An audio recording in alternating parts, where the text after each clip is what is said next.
in consultation with all counties to ensure timely and targeted intervention if this situation escalates.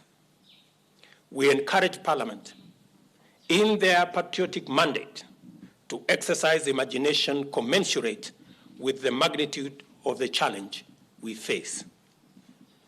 As government makes efforts to mitigate the suffering of the people through a raft of measures already announced, I wish to appeal to the private sector to be compassionate, understanding, and forbearing with our people, and particularly to employers to make necessary adjustments on non-core expenses to safeguard jobs and to endeavor not to lay off staff. I also appeal to the financial services sector, and more specifically the banking industry, to be equally understanding and consider instituting loan interest moratoria, suspend foreclosure on properties, and work out a framework to renegotiate loans with borrowers as requested by government.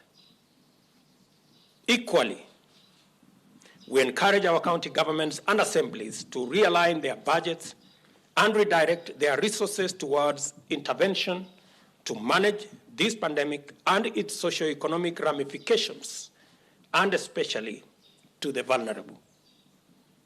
Our farmers, in their millions, should come out strongly and take advantage of the good rains that we continue to experience and grow as much food as is possible.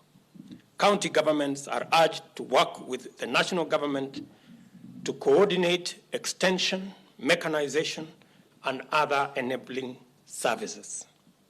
We also acknowledge the exemplary coverage by the media, who have gone to great lengths to facilitate dissemination of information that has enhanced public knowledge on this pandemic.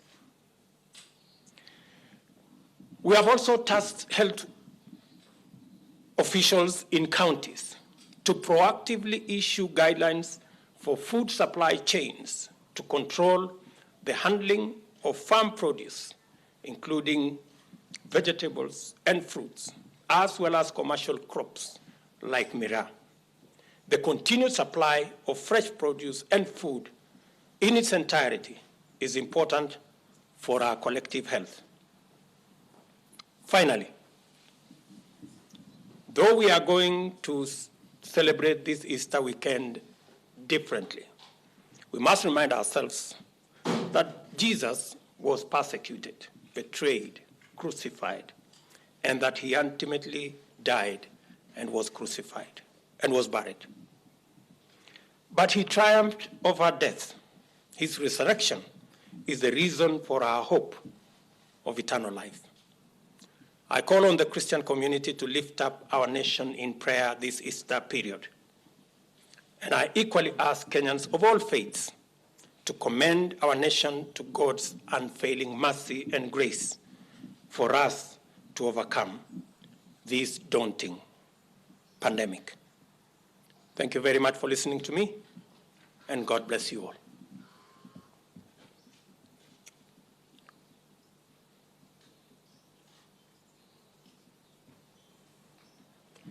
A few questions just for matters of clarification, and I hope we keep this as it should be. And I hope everybody is keeping safe social distance. I can see some people who are violating. Very good. Yes, my friend?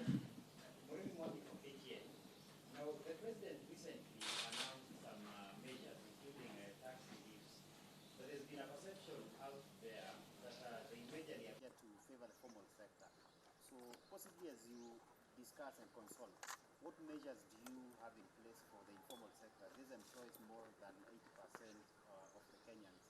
Then secondly, second question, possibly tied to the same.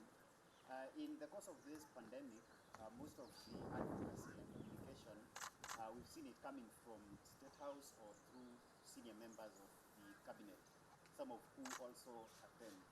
the president's briefing at State House, there's been a question out here where the president will tell us what he will be up to and how regular we should expect briefings similar to this. Okay. Maybe I will take another question and then I will answer both of them.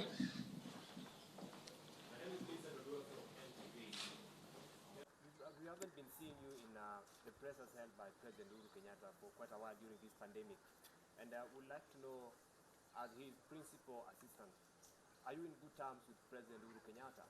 And if it is so, how often do you talk, how often do you meet basically as his principal assistant during this time moving forward? Thank you, Vincent. First, the raft of issues that we propose to Parliament cover the whole spectrum of where we can reach as government. If you look at the list of interventions that will be captured under the program that we are working on, it is targeting a huge section